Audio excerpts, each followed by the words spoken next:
What's up, everyone? Welcome back to Track Talk Podcast. We are here with a very special guest. You may know him as the driver of the number 21 car for Ed Carpenter Racing in the NDT IndyCar Series, the Danish diva due to his newfound TikTok success, or as Alexander Rossi's son. We're not really sure where that one came from. I'm sure we'll clear it up. Fresh off his very first podium finish at Gateway this past weekend, it's Christian Rasmussen. Welcome to the show. Thanks for having me. First off, congratulations on your very first podium win. So exciting, like for your career, your second year in the IndyCar series, second year with Ed Carpenter Racing. Um, Walk us through how you're feeling right now, how you felt crossing that checkered or crossing the finish line, seeing the checkered flag. Like, what was going through your mind? Yeah, it was a pretty crazy night, a pretty crazy weekend overall. To step back before the result, we had a pretty tough weekend, to be honest. Like we started off pretty slow in practice one and was really struggling to find the speed in the car. That carried into qualifying. I qualified P25, which is probably I don't know. I think probably my worst qualifying in IndyCar so far in my career. The third Um, third worst starting position you could get. that I could, yeah, So we're starting deep in it. But yeah, obviously turned it around for through practice two mostly. I think was where we found our speed. And obviously had a really good race car. So raced my way to the front, got sent to the back, and then had to race my way to the front again. But yeah, it was a cool day. It's a good experience. It's especially the day after it kind of sinks in because we went straight home after. We did the race and drove back to Indy, and I was home at like I don't know 3 a.m. or something that night. So it was really the day after where it really got to sink in, and like I realized what we just did and what we just accomplished. Where is your trophy? Do you have it on you, or is it team has My it, or what? trophy is I'm looking at it right here. Yeah, it's right over there. You want me to go get it? Oh, you don't have to. As long as you have it, as long as someone I has got it. it. Yeah, yeah, I got it right here. Um, so you mentioned starting from the back, and already that's like such a feat for drivers in itself. But then not only that, but you had a little pit stop fire Just in small the fire. end. Just small, Just small casual fire. small little flames on the back of your car. Um, Yeah. can you, this might be a really stupid Oh question. my gosh. I realize now that you're asking about his car on fire. I was gonna ask about the pyro like show before Oh, the race. I said, "Oh, I want to ask him about the fire." She goes, "Oh yeah, me too. It's on my I list." was like, yeah, you're Yeah. right. Like his car caught Right. on fire. Okay, so we have two fire questions for Two you. fire questions. Okay, fire number one, side of the track. Um, Pretty cool. Big old like mushroom clouds almost. Like you really like I could literally feel the heat through the air screen and the freaking like I could feel the heat coming. So that was pretty crazy. Like I was driving down the straight there, and I was like, I knew it was on lap two that they were gonna do Oh, the okay. fire show there. But you don't know when it's gonna set off. So I was like trying to like not like get shocked and do something stupid.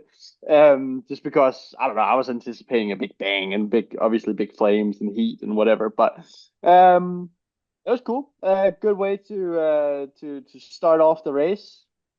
Little did I know that we went from having a fire outside of the track to having a fire on the side of my race car. That was a little less fun. But honestly, in the situation, I was told in my radio that I was on fire. I Mm, never saw it because there was so much carnage going up in pit lane hmm. Yeah. in front of me. So I never realized I was on fire. But I don't know exactly what happened. We had a problem with a fuel hose. Mm. So I didn't get a full fill, and I think my fueler realized that it was leaking, so that's why he pulled the plug early. Mm-hmm. And so just a bunch of fuel spilled out on the side of the car, and when it drips down into all like the engine and all that stuff, that's obviously super hot, Yeah. and therefore it caught on fire. But yeah, I was like, as I was releasing the clutch and pulling out of my box, I think my spotter yelled. I'm pretty sure it was my spotter because I know his voice by I now. hope so. Um, and like he's obviously sitting up in the spotter stand, which is pretty far away from pit Hmm. lane still. So he saw it, and I saw it on TV afterwards, and it was a pretty decent sized fire. Um, but yeah, so he was yelling in my ear that I was on fire. I mean, nothing I can do about it. It's not like I can reach my hand out and like put it out or whatever. So I just, kept driving. Try to focus on not hitting those cars because it was like I think it was it Lundgaard that was stopped in the box, and I had Louis in front of me. Yeah, Lundgaard, he like almost missed and then had to back up, which you Oh, can't do. Like, I don't know, it was a whole weird yeah, situation happening in pit yeah. row at No, he that didn't. time. He didn't. He didn't almost miss. He missed He missed. his box. Um, but yeah, so he was standing there trying to reverse back or whatever he was doing, and then Louis was trying to get across him, but I was like pretty close on Louis, right on Louis's wheel, basically. So he Hmm. was like, I was trying to let him in and not get crashed out by him in pit lane, and then the fire was out, and we went on with our race. And you were good. And So then, we were good. yeah, Actually, it was I was sorry, side no, side no. story to the story. Um, I was told afterwards by all the mechanics that it was actually pretty crazy that we could keep driving after that. They Really? said that all the electronics of the car was like fried, all the wires were like exposed and stuff. So they said it was pretty amazing that we even finished the race after that because the fire was pretty extensive. Obviously it set on top of the car, but I think Hmm. as we rolled, it kind of went down in Mm. to like underneath all the bodywork and fried up a lot of the electronics. So it was actually pretty lucky that we even finished the race. Yeah, it Wow. seemed like nothing was going to stop you from getting a podium this race. Mhm. Because even though you did have some fuel like leakage and you didn't get that proper fill and you had to go back in, which I don't see too often in IndyCar, like when because that's like a difference between F1 and IndyCar for those that are listening. But when there is a yellow or a caution in F1, cars can dive directly into the pits. In IndyCar, you can't do that unless it's Mhm. emergency reasons, as it was for you, where you Hmm. were quite Yeah, literally out of fuel and had to. Um, right. After that, I mean, we were kind of like on the second half of the race at that point.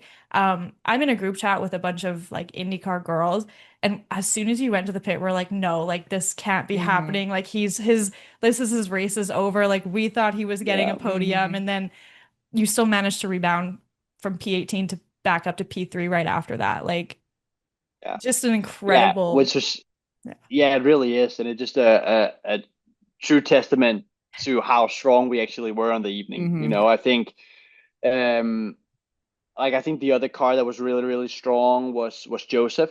Hmm. Obviously we all saw how that ended, which was Yeah. unfortunate for him. But other than that, I think we were. I mean, I think we were the strongest car out there. Not on pure pace, but with navigating traffic, going around cars. I don't think there was anyone that was matching us. Hmm.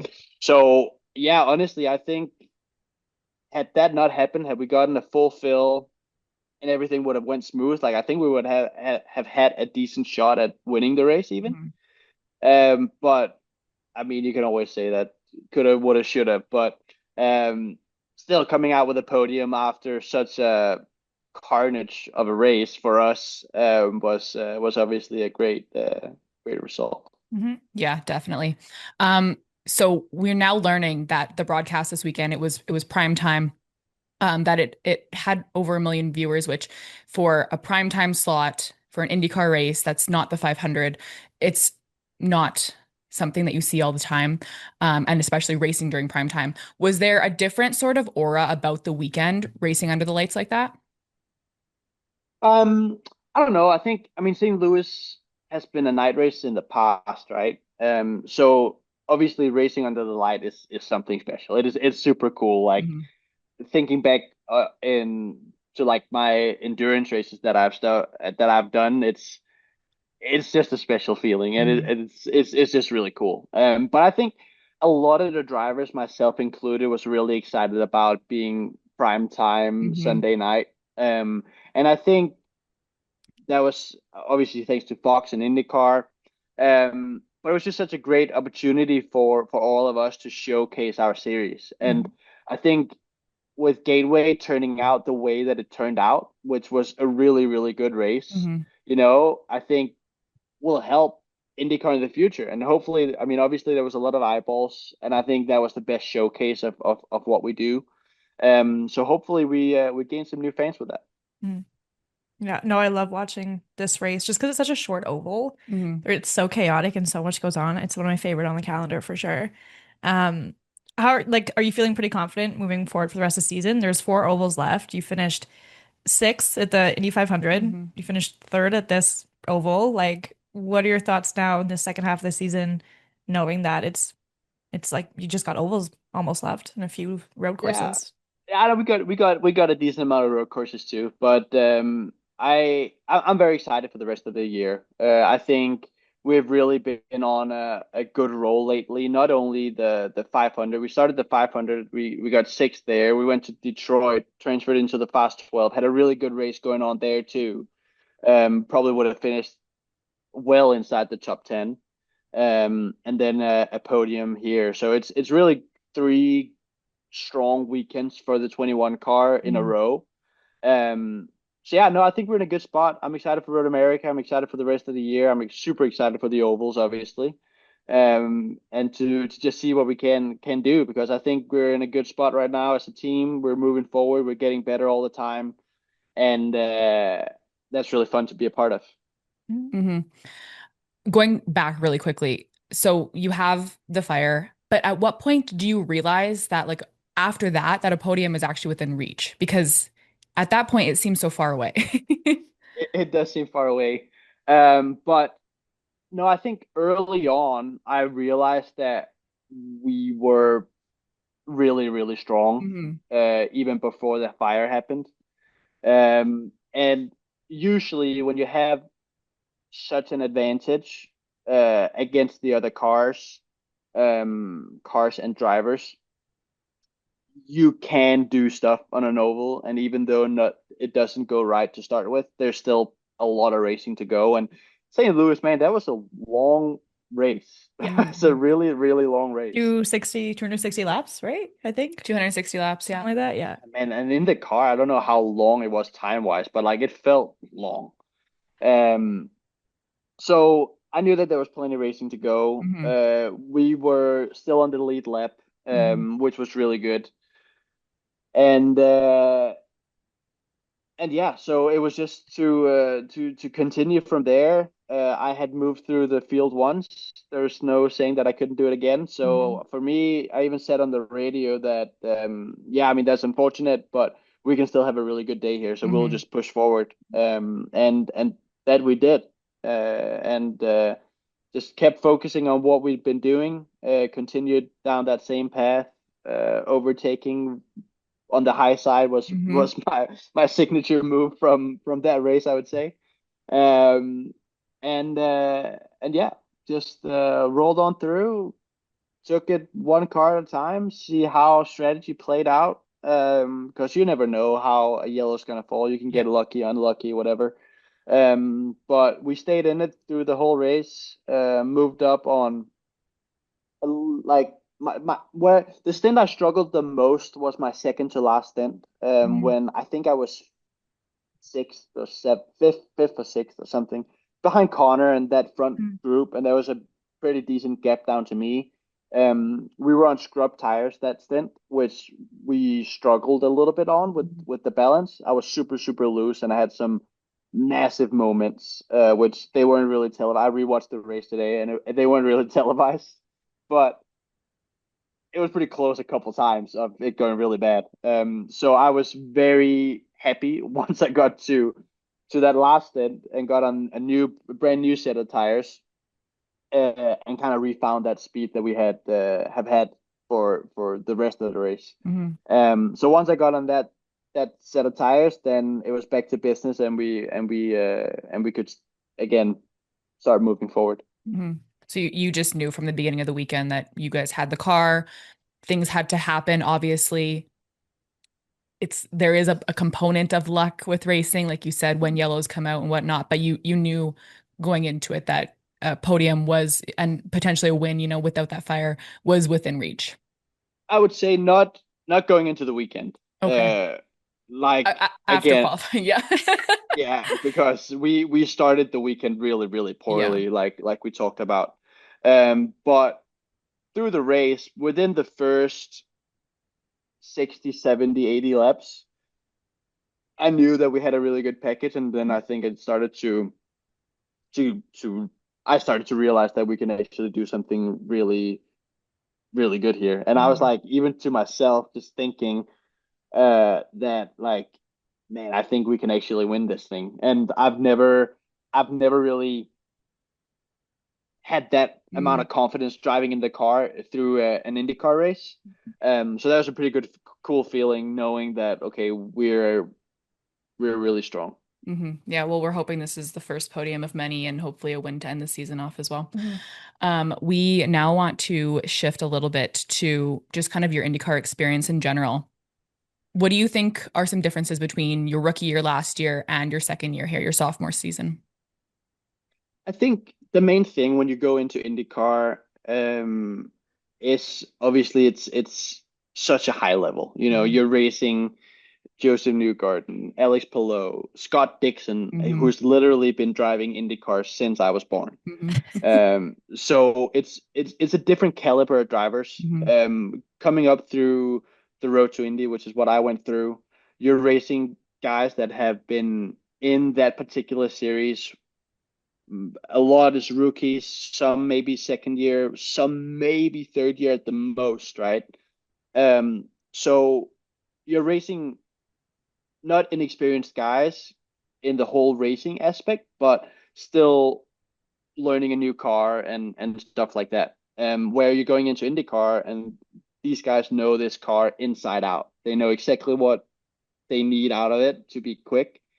Um, so I think that's one component. And then the second component is the racing standards in IndyCar is, I mean, it's hard racing, right? So you have to get used to that a little bit, how you race others, what situations to pull out of that's not worth it, what situations to go into. Hmm. Um, so I think that took a little bit of the first year. I had a couple of mistakes on my part the first year.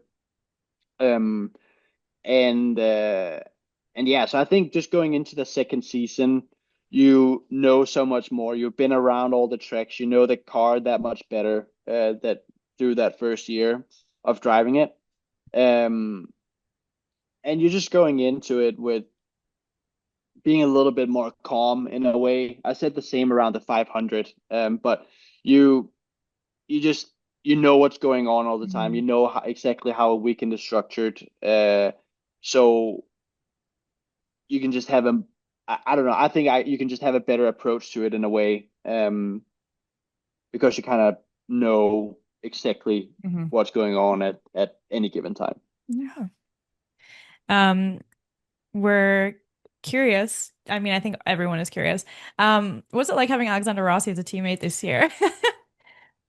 Yeah, no, it's been really good. Me and Alex, we get along super well. I think our humor is very alike, which I think is really important to have a good uh, I don't know, camaraderie in a Mhm. way. Um, and obviously, Alex, he comes in with a tremendous amount of experience. Hmm. He's been at Andretti, he's been at McLaren, it's his what ninth or tenth year in IndyCar. So he's one of those guys that I just talked about with Hmm. knowing this car exactly inside and out, knowing exactly what he needs out of it. And I don't know, it's really cool to have a guy like that and see how he approaches the weekend. I think it's it's been really good for me to have someone like that obviously have had a lot of success in his career and success in IndyCar, and see how he works, to improve Hmm. on my own game in a way. I think you never stop learning, and I think this year, just from an approach standpoint and how to work through a weekend, I've learned a lot from Alex, Hmm. and hope that I will continue Hmm. to do that in for the rest of the year. Do you do you listen to his podcast? To his. To Alexander Rossi's podcast? Do you? I sometimes watch the clips that they post online. Um, I'm just curious. I'm not a big podcast listener in general. So I mean I listened to it last year some. I must admit that I haven't listened to it that much this year. That's fair. I'm Yeah, like, where are you going Oh, with I was that? just No. wondering. yeah, Well, I only watch the clips. I don't really listen to it. I love listening to them. I think they're so entertaining because James has this energy that's and then Alex just shows up and it's like just two totally opposite people that I can't believe are best friends, but it works. yeah, Yeah. It's kind of yeah, it's really funny. I highly recommend. You're not a podcast guy, but yeah, and you see enough of Alex, I'm sure. yeah. I am confused because I'm recently seeing comments about calling you Alexander Rossi's son. Yeah. Um, What? I thought you were going to Yeah, be like it's Uncle Christian to his actual son. Do you have well, any idea where that came from? so this started before Ben came around. Okay. Um, Honestly, where that all started, I don't really know, but it really caught on. Um, and it somehow made it into my bio, at least on my TikTok, I think. Um, so I don't know. I really don't know where that started. But it's a thing now, and yeah, you guys are obviously around social media a bunch, and you know how things like that can catch on, Hmm. as well as a couple other things on my social media has caught on. So it's been a year, in terms of all the social media stuff this year. Is there, okay, I know friendship bracelets have become a big part of IndyCar weekends.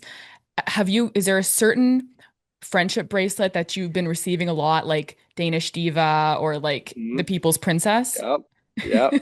Not, I don't think I've gotten the People's Princess, but I've definitely gotten a lot of Rossi's son, Mm, Danish Diva, Danish King, mm-hmm. uh,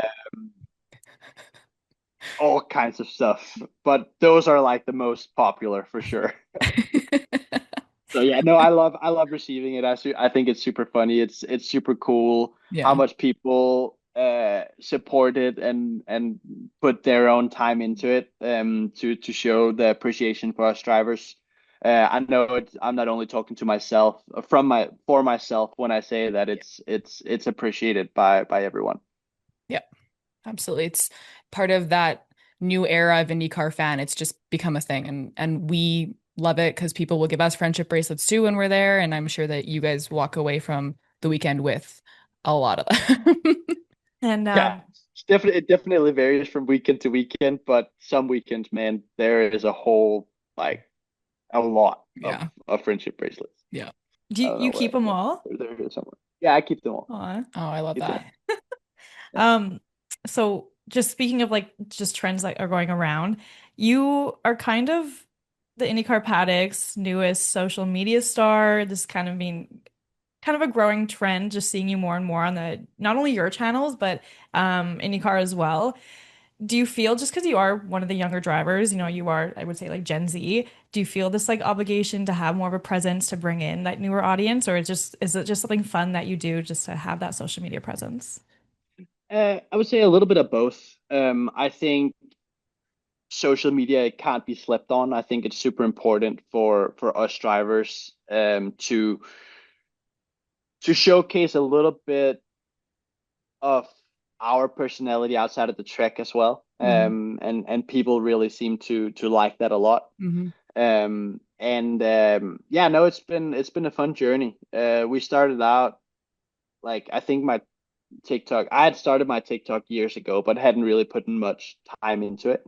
So we started really at Daytona this year, and it's really been quite quite the journey, and we've had a lot of really cool support, and it's through this all this Danish diva, Danish king, Hmm. all this stuff has uh come along the way. But it's been cool.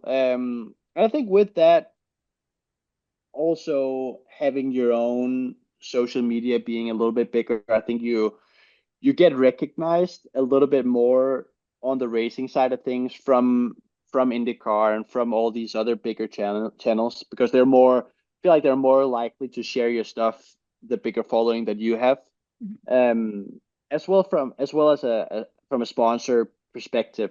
We've been trying to get sponsorships for years obviously, and it doesn't stop even though we've gotten into IndyCar. And a lot of what we ran into was that they were requesting a big following on social media. So we took that to heart and started working on it, and it's definitely going in the right direction. Yeah, I'd say you're giving David Malukas a bit of a run for his money. Oh Like he yeah. was like the TikTok king of IndyCar or social media I king of think he's IndyCar. dethroned at this point. I also think that, which like, oh I'll well. take that. Yeah. No comment, but I'll take it. Yeah. It's okay, we can say it. Do you come up with any, sorry, maybe I shouldn't ask this, but like how many of the ideas are yours? Or is it like none? No, it's some. It's some. I can't take all the credit because I do have a great team behind me that helps me. But I think what I'm no social media expert, and I haven't known I in the past I've run all of my own stuff, and I've always felt like that I haven't really been heard in a Hmm. way, and I haven't gotten the I guess the I don't know, it feels wrong to say that I gotten the following that I maybe deserved because I don't think that's the right word. But I think you know what I mean. Like Yep. having won a lot of championships, Hmm. I've always been one of the drivers with a very small following. Um, so it's been really cool to have someone that can formulate my voice in a better way than out to social media than I can myself, Hmm. and has the time to do it as Hmm. well. Because there's also been a lot of that where I love driving race cars. The social media aspect of it has never been what I love to do the most. Yeah, for sure. So it's cool to have your voice heard uh, without really having to worry too much about posting it all yourself in Hmm. a way.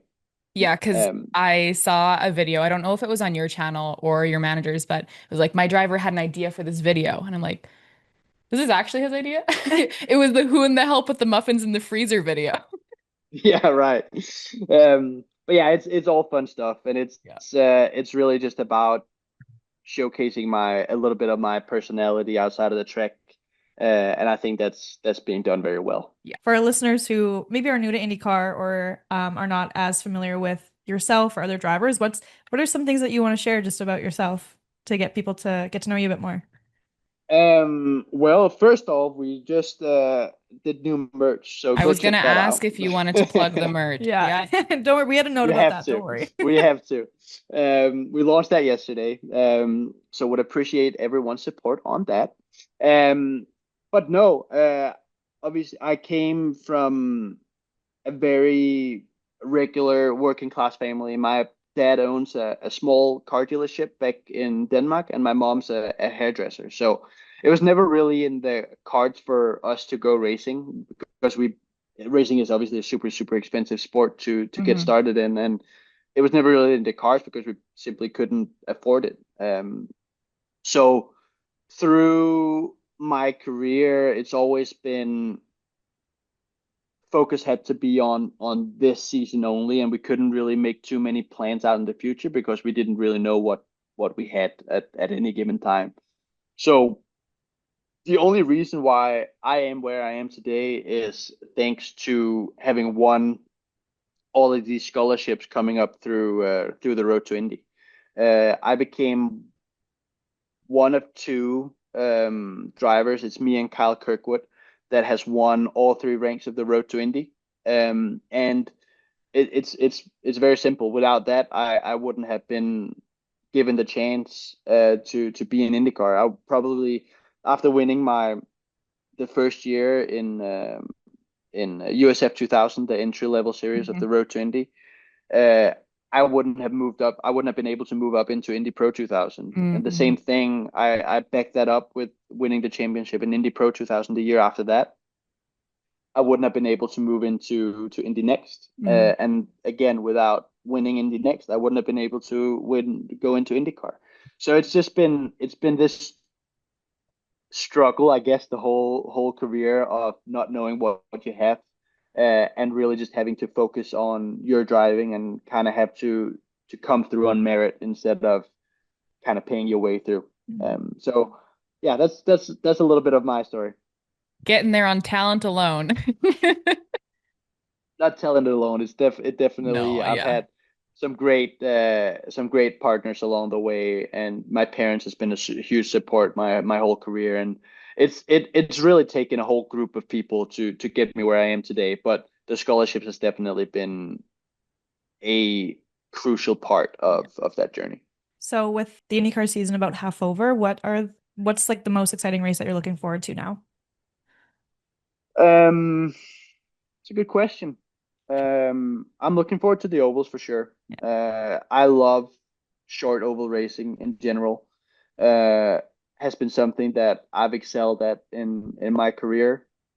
So super excited for that. I'm excited for Toronto because I Mhm. think we had a really good weekend going there last year, transferring into the Fast 12, uh, close to transferring into the Fast 6 even.